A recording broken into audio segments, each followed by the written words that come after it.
Ministério de Música. Boa tarde, gente. Deus abençoe vocês. Amém? Boa tarde a você que nos acompanha também pela Canção Nova, você que está conosco, você que nos ouve pela rádio, pela internet do Brasil, de fora do Brasil. Que bom que nós estamos juntos nesta tarde, que bom que nós podemos nos encontrar neste momento para refletirmos um pouco mais sobre a Palavra de Deus e para que nós possamos cada vez mais, cheios do Espírito Santo, mas também com consciência daquilo que nós fazemos, progredirmos no nosso caminho para a santidade. Muito bem-vindo, muito obrigado pela alegria de estarmos juntos. Bom, pega a sua palavra em Filipenses, no capítulo 1, versículo 12. Filipenses, capítulo 1, versículo 12. E enquanto você pega, eu quero introduzir, e é o seguinte: enquanto a Rogerinha cantava aqui, chuva de bênçãos, derrama, e etc., eu estava na capela, e ali eu estava pensando, quando nós somos encharcados, ou quando nós tomamos um banho, geralmente nós tomamos um banho porque nós precisamos daquele banho, não é verdade? Então nós vamos debaixo do chuveiro, nos encharcamos daquela água, aquela água nos lava, nós saímos do banho muito melhor do que nós entramos. Estou certo ou estou errado? Quem concorda comigo, diga eu. Que bom, graças a Deus que aqui no nosso meio não tem ninguém que não gosta muito do banho, né? Todo mundo assim se simpatiza com esse momento que nós vivemos durante o nosso dia, principalmente nos lugares que é muito quente, como é aqui em Cachoeira. Às vezes nós tomamos mais de um banho por dia, não é verdade? Porque nós sentimos aquela necessidade. Pois bem, saindo do banho, nós vamos colocar a nossa roupa, nós vamos passar um perfume, nós vamos colocar uma roupa adequada àquilo que nós vamos viver depois do banho. Se alguém vai sair, vai se vestir para sair, se vai ficar em casa, para ficar em casa, se vai dormir e assim por diante.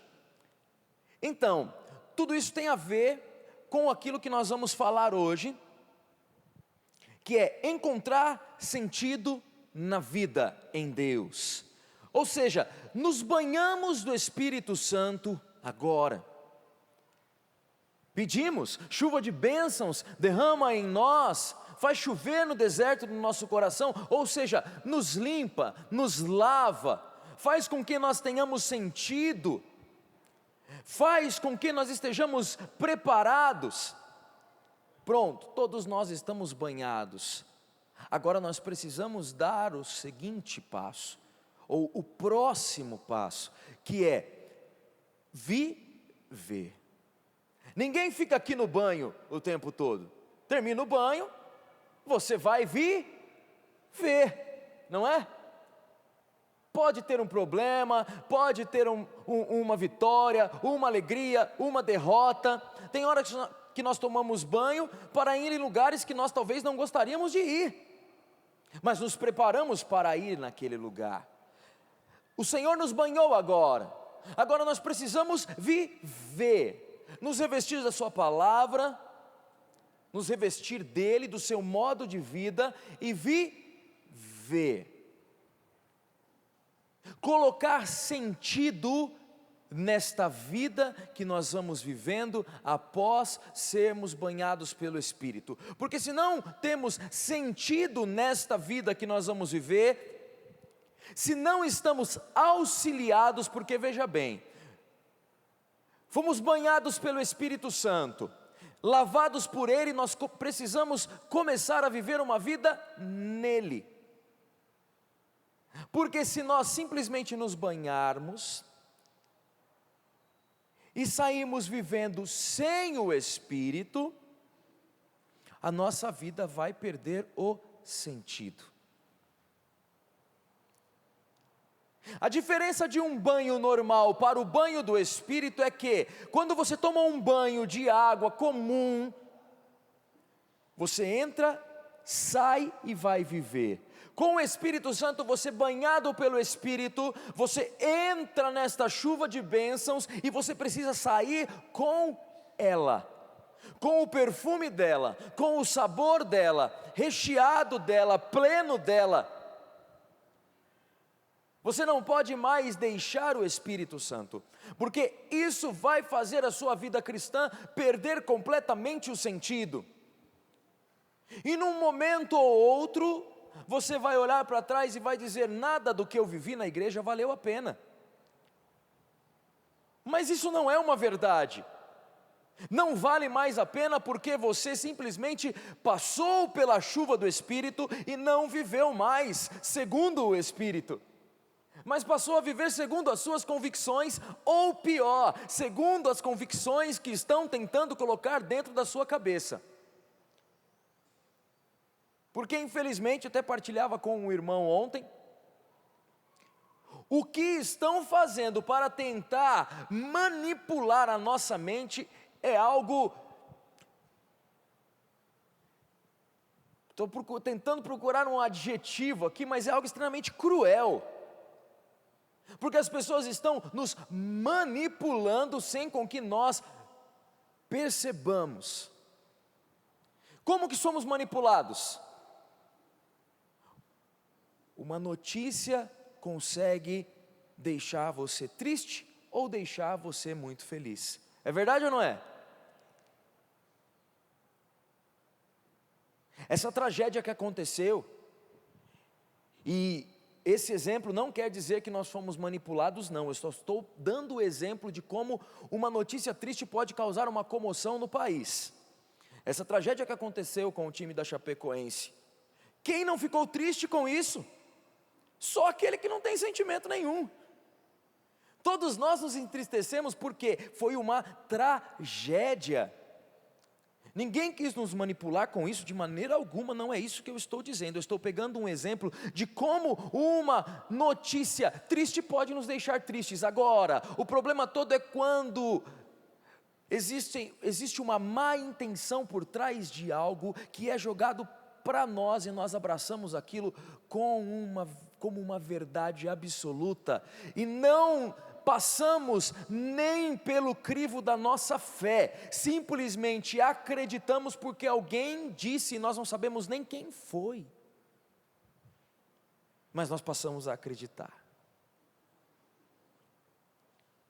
Veja bem que quando nós passamos pela chuva, pela água do Espírito e saímos dela sem trazermos ela conosco, nós vamos ser bombardeados por estas ideias que estão nos manipulando e nos manipulam para quê? Para nos afastar de Deus, para nos afastar da sua igreja, para nos afastar do bem, para nos afastar daquilo que é a salvação das nossas almas.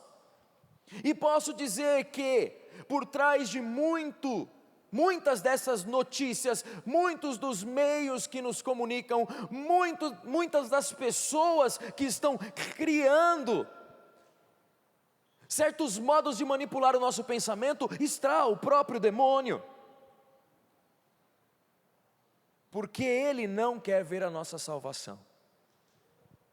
Então, dar sentido a uma vida em Deus, que é o tema deste momento, deste diálogo, desta conversa, dar sentido à vida em Deus é passar pela chuva do Espírito e sair molhado, encharcado, e se permitir encharcar a cada missa que você vai, a cada oração que você faz, a cada momento que você está com Deus.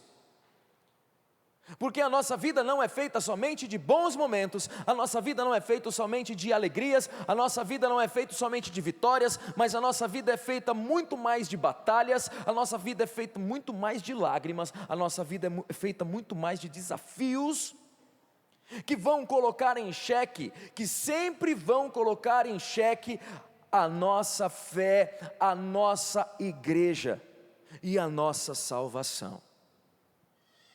Meu irmão, minha irmã, Jesus está voltando.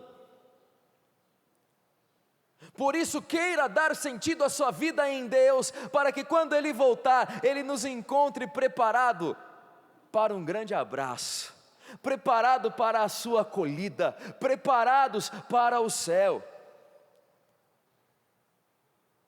Porque senão Jesus vai aparecer na nossa frente e nós vamos questionar ainda: será que é Jesus? Como muitas vezes é feito. para a Eucaristia, como muitas vezes é feito para a palavra do Papa, como muitas vezes é feito para a palavra da igreja, como muitas vezes é feito para aquilo que a igreja determinou e julga como verdade, e se a igreja julga como verdade, quem somos nós para dizer que é mentira, ou que não é bem assim? São coisas muito interessantes, e eu convido você a partir de hoje, a não aceitar mais aquilo que simplesmente te falam, mas colocar sempre no crivo da nossa fé católica, apostólica, romana. E quando eu falo fé católica, apostólica, romana, eu não estou discriminando ninguém, mas eu estou dizendo de uma verdade que existe dentro da nossa fé e da nossa igreja. Não estou julgando se o outro é certo ou se o outro está errado. Eu digo que agora, neste momento, falo para você, a igreja católica, apostólica, romana é a fé que eu professo. Nela contém a verdade que eu acredito, e se eu quero ter uma vida em Deus, eu preciso caminhar nela, senão eu vou abandonar a minha fé, e vou viver no mais ou menos, como tantas e tantas e tantas pessoas vivem hoje. Sabe o que é viver no mais ou menos?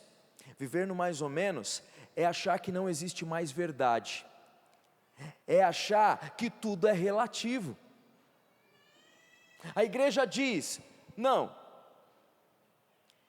vou até pegar um caso que está em alta, o aborto é pecado. Não, mas não é bem assim, é pecado se, não é pecado se, não se. O que a igreja diz, se você começar a questionar, você coloca a sua fé em risco, e você corre o risco de perder a sua salvação, por isso. Se a igreja diz, meu irmão, está dito, não precisa questionar.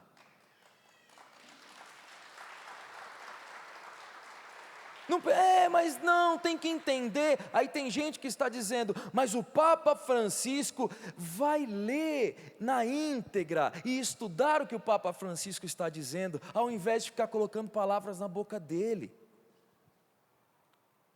Porque as pessoas estão tão relativas, a verdade no mundo está tão relativa, que até aquilo que o Papa diz depende.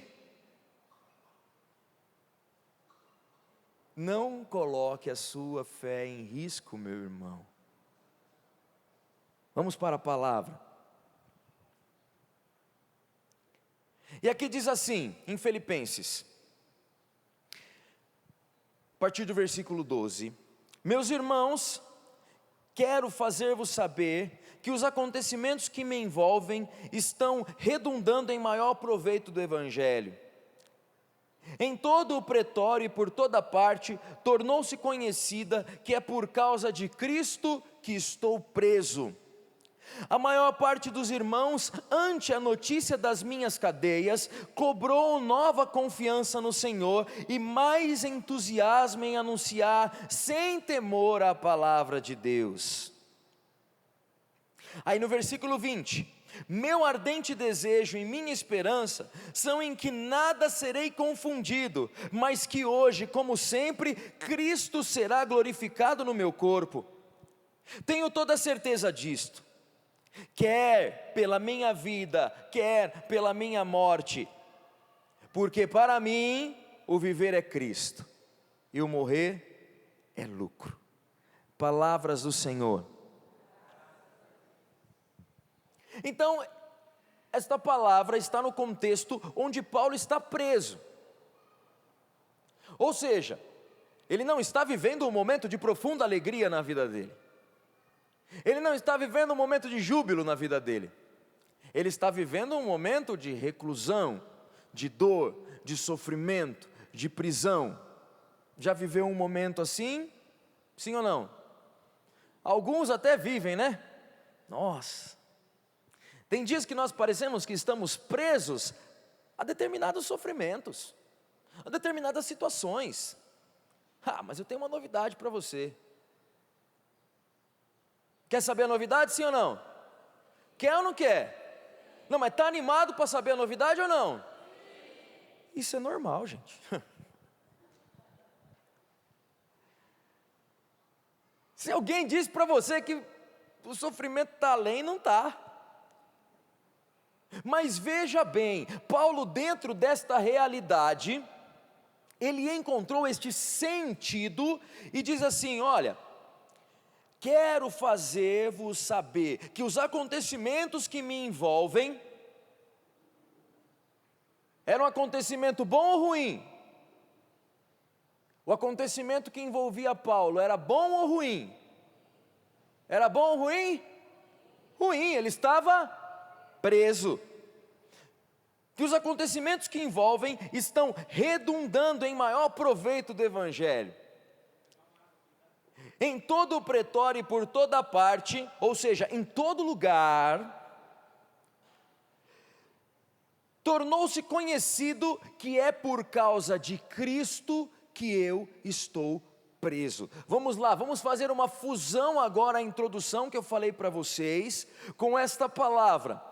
Percebam bem, quando nós vivemos naquilo que é relativo, não vivemos dentro de uma verdade absoluta, ou desta fé católica, apostólica, romana que eu professo,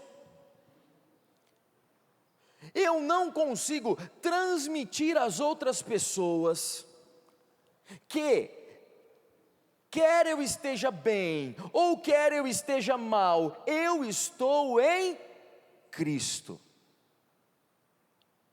Quer eu derrame lágrimas, quer eu dê muitos sorrisos, quer eu esteja numa festa, quer eu esteja num velório, eu estou em Cristo.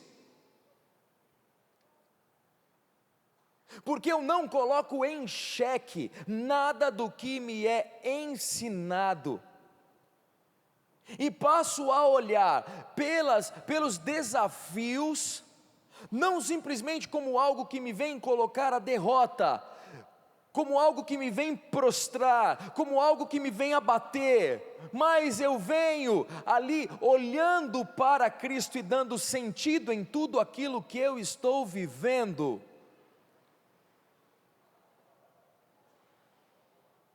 Perguntei agora há pouco, quem já viveu em uma prisão? E aí eu digo, nesta prisão, como eu falei, do sofrimento, na prisão da dor, na prisão da dificuldade, você precisa dar um sentido a isto.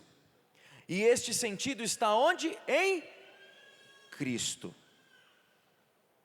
E meu irmão, não existe fórmula mágica para dar sentido a uma vida de sofrimento, a um momento de sofrimento, a uma situação de sofrimento. Não existe magia para isso. Isto é atitude. O que São Paulo estava tendo aqui era uma atitude. A maior parte, em todo lugar, tornou-se conhecido que é por causa de Cristo que estou preso. Mas espera aí, André, Cristo não é o libertador? Cristo não é aquele que salva? Cristo não é aquele, o máximo, o top, o grandioso? Porque até isso, se nós não entendermos bem e não professarmos bem a nossa fé, nós corremos um risco, porque nós sempre dizemos, Cristo é o vitorioso, é o que me salva, é o que... é isso, aquilo outro. Aí em um determinado momento nos deparamos em uma prisão. Cristo deixou de ser Cristo porque você está preso? Cristo deixou de ser Cristo porque você está triste? Cristo deixou de ser Cristo porque você passa por uma dificuldade? Não. Mas é o mesmo Cristo que nós declaramos poderoso na alegria, que nós devemos declarar na tristeza. Ele é o Senhor. É o mesmo. Por isso eu digo, é preciso nos fundamentarmos na nossa fé, conhecermos mais da nossa igreja, entendermos mais a palavra de Deus e sabermos que eu preciso viver a bonança e também a pobreza, a limitação em Cristo. Se tornou conhecido a todos que Paulo estava preso por causa de Cristo. Mas isso não era sinal que Cristo o tinha abandonado. Isto era sinal que Cristo estava vencendo nele. Olha que interessante, meu irmão. Olha que interessante, minha irmã. Viver a aparente derrota em Cristo não é sinal que Cristo te deixou, é sinal que Cristo está vivendo em você. que Cristo encontrou um espaço no seu coração para habitar, e esta habitação é somente dele, porque você dá a Ele glórias tanto na alegria como na tristeza, que você se mantém em pé na alegria e na tristeza, que mesmo que você chore, porque chorar é normal, sentir dor é normal, sentir ausência é normal, sofrer é normal, mas Cristo tem um lugar em você, que é somente dele, como tinha em Paulo. É conhecido a todos que Cristo habita em mim. As pessoas que moram com você têm conhecimento que Cristo habita no seu coração, sim ou não? Se sim, ótimo, vamos potencializar isso. Se não, é preciso olhar e aprender com Paulo. Mesmo na cadeia do sofrimento, quem olhar para mim precisa enxergar Cristo. Não mais eu mesmo, não mais as minhas dores, não mais as minhas melancolias, as minhas lágrimas, os meus choros, as minhas lamúrias, mas precisa encontrar Cristo. Olha que interessante esse versículo 14. Deixa eu só tomar um pouquinho de água, gente.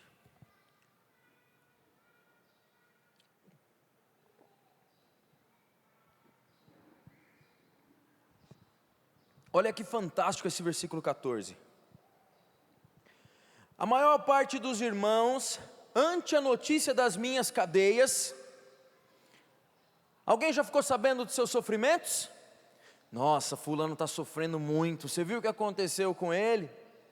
Ô gente, que dó daquela pessoa, você viu o que aconteceu com ela?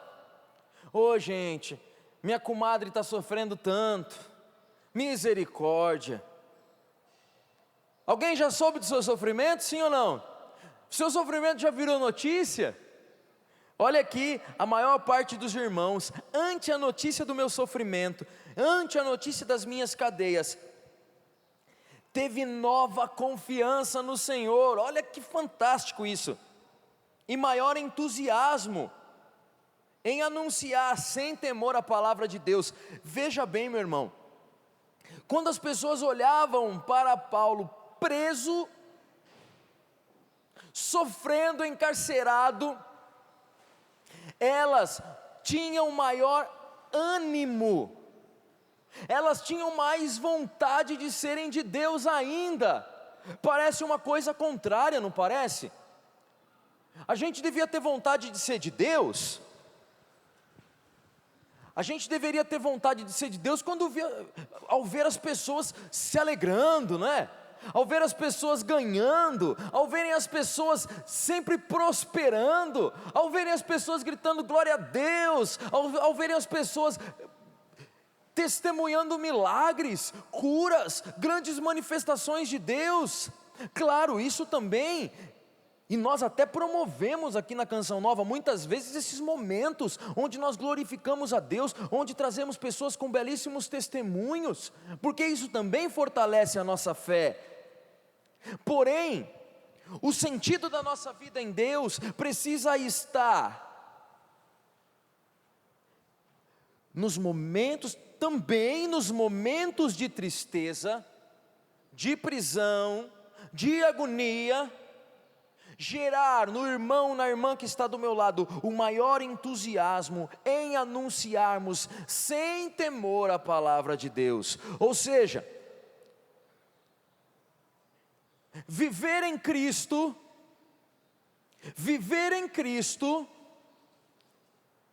é sofrer, é enfrentar batalhas, é ter desafios, e a outra pessoa, ou as outras pessoas que souberem dos seus desafios, terem mais ânimo e quererem ser de Deus, mesmo te vendo sofrer. Olha que palavra contrária àquilo que nós vivemos atualmente no mundo. Quer ver como que é contrário? Se eu falar para você que a lotérica ali da cidade está vendendo só bilhete premiado da loteria, que todo mundo que faz uma fezinha lá, ganha, o que você ia fazer? O que você ia fazer? Ia lá comprar o seu bilhete ou não ia? Claro que ia, até eu ia. Pô, estou sabendo que está ganhando, eu vou lá porque eu ganho meu bilhete também. Ia dar uma força na campanha aqui, ganhar uns milhões. Agora, se eu estiver dizendo que lá na cidade, isso é um exemplo, viu? Pelo amor de Deus. Que lá na cidade está tendo um surto de mosquito da dengue. Você ia vir aqui e atravessar lá por Minas, mas você não ia passar aqui. E essa notícia ia se espalhar para todo mundo, que aqui em Cachoeira Paulista, é um exemplo, gente, pelo amor de Deus, estava tendo um surto de dengue. Daqui a pouco ninguém mais vinha aqui. Estou certo ou estou errado? Olha como a palavra é contrária. Quando você está sofrendo, as pessoas precisam olhar para você e irem mais atrás de Deus, porque se for no sentido destes exemplos que eu dei para você, quando as pessoas te veem sofrendo, elas deveriam se afastar mais, e é isso que tem acontecido hoje. As pessoas veem um sofrimento, não, eu vou na igreja para quê? A pessoa vai na igreja e só sofre, eu vou rezar para quê? Ela vai rezar e só sofre. Olha lá, gente, aquela mulher tão santa, desculpem o exemplo, assassinaram o filho dela. Para que ir na igreja? Eu vou viver sem ir na igreja. Não, não, não e não. Nós precisamos ser tão fiéis a Deus em todas as circunstâncias, que quando as pessoas olharem para nós, ao modo que nós vivemos as situações, elas precisam nos enxergar e falar: eu quero seguir o mesmo Deus que aquela pessoa segue. Eu quero abraçar o mesmo Deus que aquela pessoa segue. É assim, este é o sentido de viver em Deus, é fazer como São Paulo, ao sinal, a minha notícia, a notícia da minha dor, do meu sofrimento, as pessoas pregavam com mais força o Evangelho, as pessoas pregavam com mais entusiasmo o meu Evangelho. Meu irmão, minha irmã, não sei o que você está vivendo, mas viva intensamente em Cristo, para que quando as pessoas conviverem com você, elas tenham mais alegria em quererem ser de Deus. E eu não estou falando isso para pessoas sãs e perfeitas, não. Eu estou falando isso para pecadores que somos todos nós. Até mesmo nos nossos pecados, no reconhecimento deles, na confissão deles, no arrependimento deles, na busca do sacerdote, as pessoas podem olhar para nós e falar: poxa vida, aquele que sofre tanto, aquele que fazia tantas coisas erradas, olha lá, mesmo nos sofrimentos dele, ele busca Deus, ele busca o Senhor, ele busca o Cristo. Eu também quero esse Cristo, que me ama independente do que eu vivo. Precisamos proclamar um Cristo na alegria e na tristeza, na saúde e na doença. Por quê? Porque se estivermos em Cristo, nunca seremos confundidos, e não importa o que vamos estar passando, Ele é por nós, Ele luta por nós, Ele está conosco, Ele continua sendo poderoso, Ele continua sendo o Cristo, Ele continua sendo o Senhor. Eu não serei confundido. Mas tem uma coisa: vivendo em Cristo, Ele será reconhecido pelos outros em nós. Você quer ser um Cristo? Você quer ser o rosto de Jesus para outra pessoa, sim ou não? Então vamos retomar o nosso modo de viver a nossa vida. Vamos retomar o nosso modo de viver a vida, para que o outro seja impactado pelo amor de Cristo, independente se estamos bem ou se estamos mal, independente do que achem ou deixem de achar. Que as pessoas sejam impactadas pela verdade de Cristo em nós, pela verdade da igreja de Cristo em nós. Meu irmão, minha irmã, mais uma vez eu digo para você, se você quer ser de Deus, mas você cristão católico que está aqui, quer ser de Deus, mas fica questionando aquilo que a igreja diz, pare e pense um pouco se você quer ser de Deus mesmo, ou se você quer ser somente seu, de acordo com as suas convicções. Porque aí você não está mostrando Cristo ao outro, você está mostrando um pouco de você mesmo, um pouco da sua bondade. Talvez um reflexozinho de Cristo esteja em você, porque aquilo que é bom vem de Deus, mas você precisa ser Cristo por inteiro para o outro. E São Paulo continua: tenho toda certeza de que pela minha vida, ou pela minha morte, no 21, porque para mim o viver é Cristo, e o morrer é lucro. Essa é uma frase tão famosa, mas quando falamos a palavra morrer, sempre pensamos no morrer da morte corporal, mas vou além.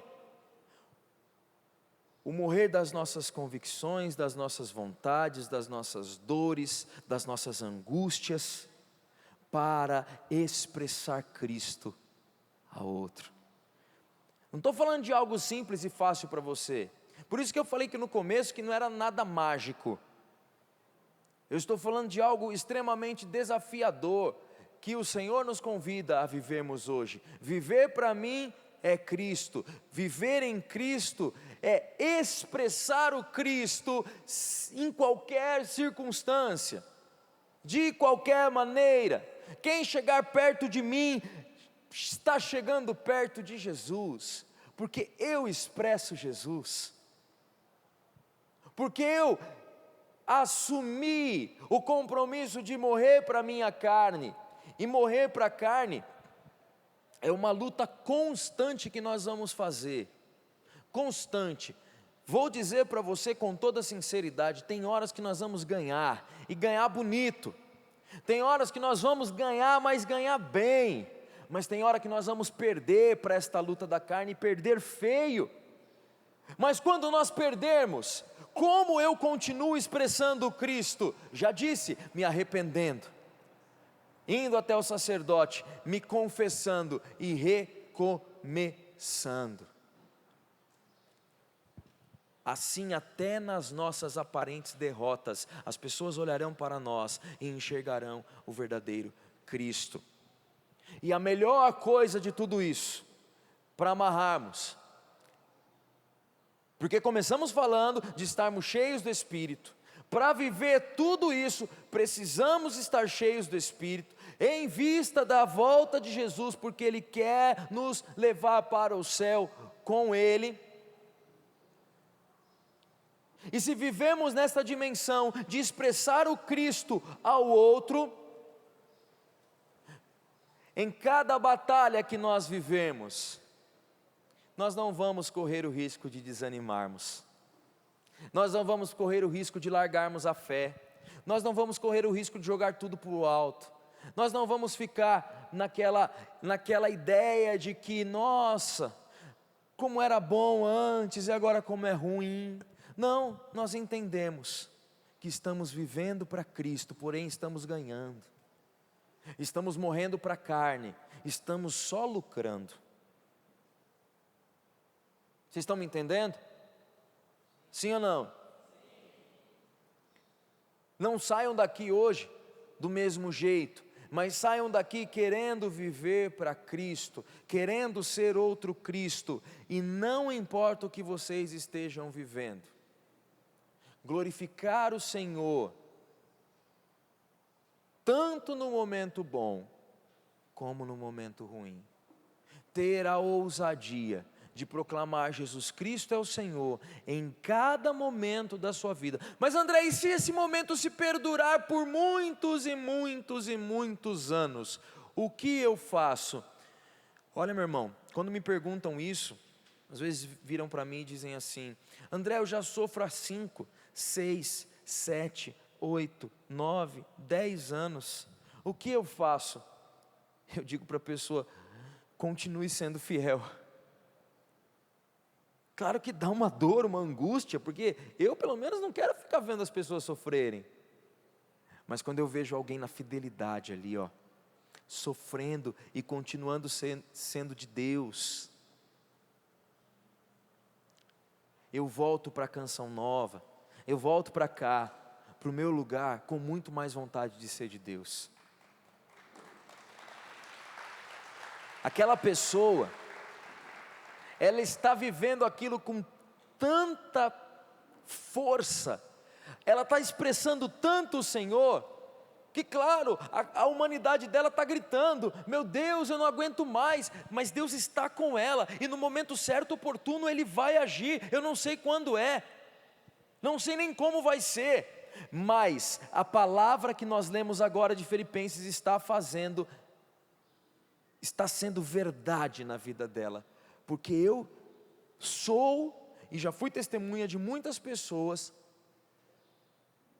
que naquele sofrimento, fizeram com que eu voltasse para cá, para a Canção Nova, com mais vontade de anunciar Jesus. Não tenham medo, vivam em Cristo, queiram ser de Cristo, desejem ardentemente ser de Cristo, e não se importem com o que o mundo prega, com o que as pessoas pensam, com a forma que elas vão agir. Queiram ser de Cristo. Amém? Amém?